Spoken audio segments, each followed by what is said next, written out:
بیمار نہیں ہونا چاہیے، کسی ایک مسلمان کو بھی تکلیف میں مبتلا نہیں ہونا چاہیے۔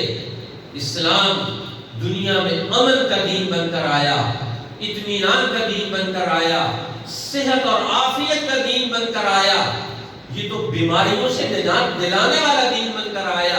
اسی لیے تو حضور علیہ السلام نے دعائیں سکھائی کہ اللہ سے صحت مانگا کرو، بیماری نہ مانگا کرو، اللہ سے عافیت مانگا کرو، مصیبت اور تکلیف نہ مانگا کرو۔ اللہ سے ہم نے کیا چیز مانگنی ہے، مانگنے کا طریقہ بھی سکھلا دیا، سلیقہ بھی سکھا دیا۔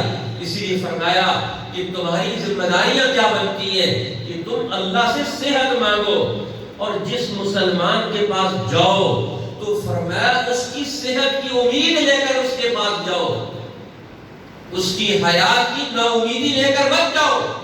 فرمایا بیمار کی بیمار پرسی کرنا یہ ایک مسلمان کا حق قرار دیا۔ حق المسلم علی المسلم ست، فرمایا مسلمان کے مسلمان پر 6 حق ہیں، ان میں سے ایک حق یہ بھی ہے عیادت المریض، یہ بیمار ہو گیا، اب وہ مجبور ہے، پریشانی میں مبتلا ہے، تو فرمایا اگر وہ قدرتی طور پر، ناگہانی آفت کے طور پر، اپنی خواہشات کے غلط استعمال کی بنیاد پر وہ مریض بن گیا، تو اب فرمایا مریض کسی وجہ سے بھی بن گیا ہو، ہے تو اب مریض ہے، اس لیے اسلام کیا حکم دیتا ہے، فرمایا مرض سے نفرت کرنی ہے، مریض سے نہیں نفرت کرنی۔ اس لیے ہمارے اطباء، ہمارے حکماء، ہمارے ڈاکٹر مریض کا علاج کرتے ہیں، لیکن مرض سے بچاؤ اور احتیاط بھی کرتے ہیں کہ مریض کا علاج کرنا ہے، مریض سے بھاگنا نہیں ہے، مریض سے نفرت نہیں کرنی ہے، وہ تو مجبوریوں کا شکار ہو گیا۔ مرض سے نفرت کرنی ہے کہ مرض کی مدافعت کا نظام کیا ہوگا۔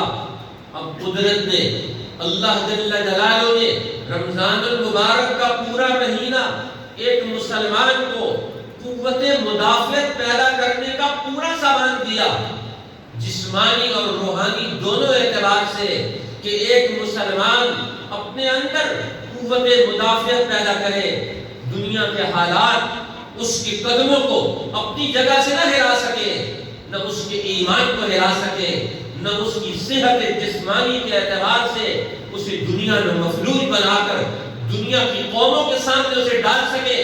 فرمایا رمضان المبارک کا پورا ایک مہینہ مسلمانوں کو اجتماعی طور پر ایک پوری سوشل قوت کے اعتبار سے ریفریشر کورس کروایا جاتا ہے، جسمانی اعتبار سے روزہ رکھ کر۔ اب روزہ، نماز اور وضو، یہ 3 بنیادی امور شریعت کے بنیادی امور ہیں جس کے ذریعے سے اللہ جل جلالہ نے پورے جسم انسانی کے علاج کا پورا شیڈول مرتب کر دیا۔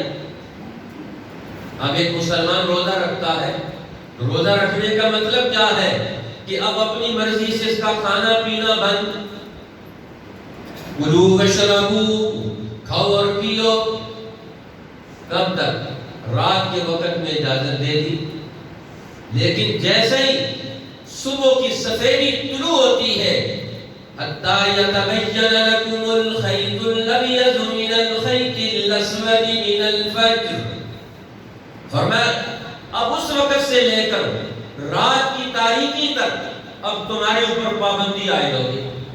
اب پرہیز کس چیز کا نام ہے کہ اب ایک آدمی کے اندر صبر پیدا ہو، ضبط پیدا ہو، شعور پیدا ہو، یہ ہر چیز پر یہ اپنے عقل کی نگاہ دوڑائے، اپنے علم کی روشنی میں اس کا مطالعہ کرے۔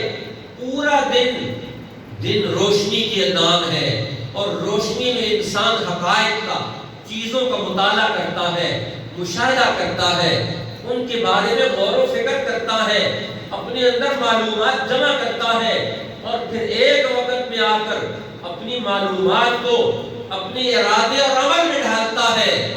اب یہ افطار کا وقت آیا، صبح سے لے کر اپنے اندر علم اور ارادے باندھے، اور افطار کے وقت میں اپنے علم کو ارادے اور عمل کی شکل میں ڈھال کر اب یہ افطار کرتا ہے۔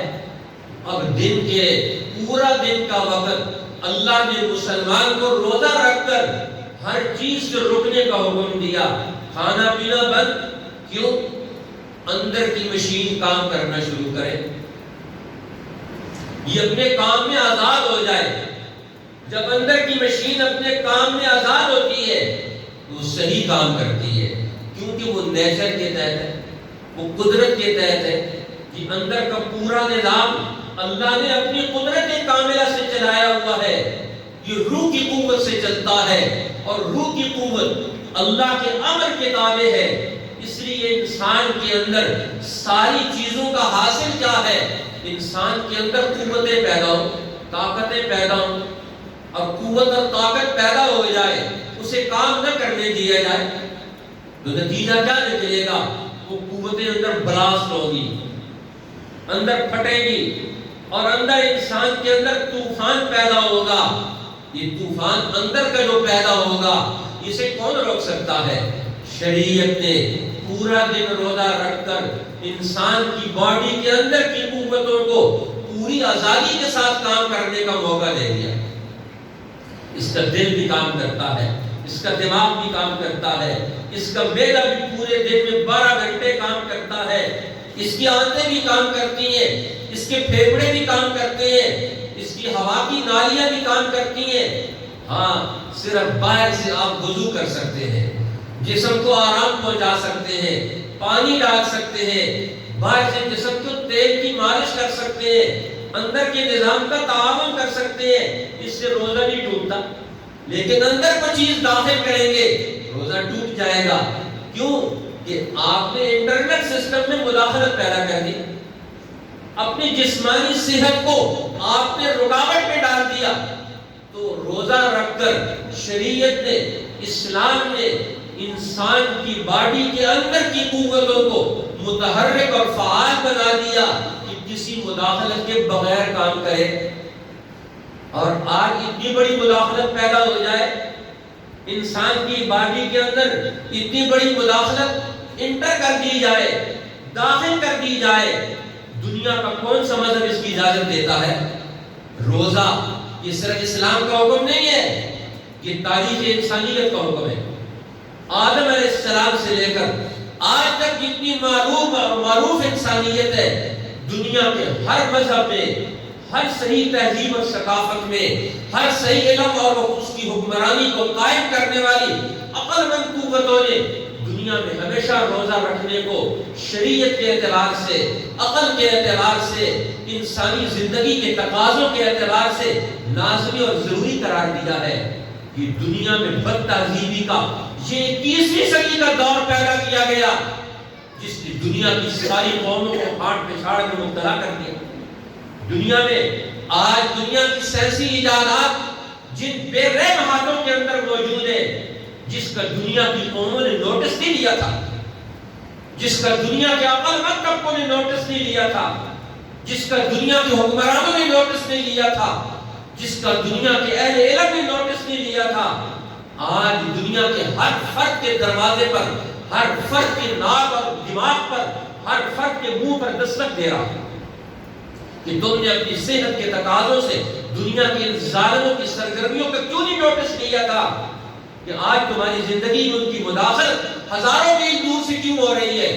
شریعت نے روزہ رکھ کر ہر انسان کی جسم کی حفاظت کا پورا نظام مرتب کر دیا کہ یہ خود بھی اپنے اندر مداخلت نہ کرے، 12 گھنٹے کے قریب اپنے اندر کو پوری ورکنگ کرنے دے تاکہ اس کے سارے اعضاء اور جوارح صحیح طریقے سے کام کرے اور اس کے اندر کی قوتیں طاقتور ہو کر اس کا دفاعی نظام، اس کے جسم کا دفاعی نظام اتنا مضبوط ہو جائے، باہر چلنے والی زہریلی ہوائیں، باہر پیدا ہونے والا غذاؤں کا غلط نظام، باہر پیدا ہونے والی خواہشات کی زندگی، یہ انسان کی آنکھ کو متاثر نہ کر سکے، اس کے ہاتھ کو متاثر نہ کر سکے، اس کے پاؤں کو متاثر نہ کر سکے، اس کے بولنے کو متاثر نہ کر سکے. آج ایک انسان اس کے ایک عضو کی قیمت کا اندازہ لگا سکے.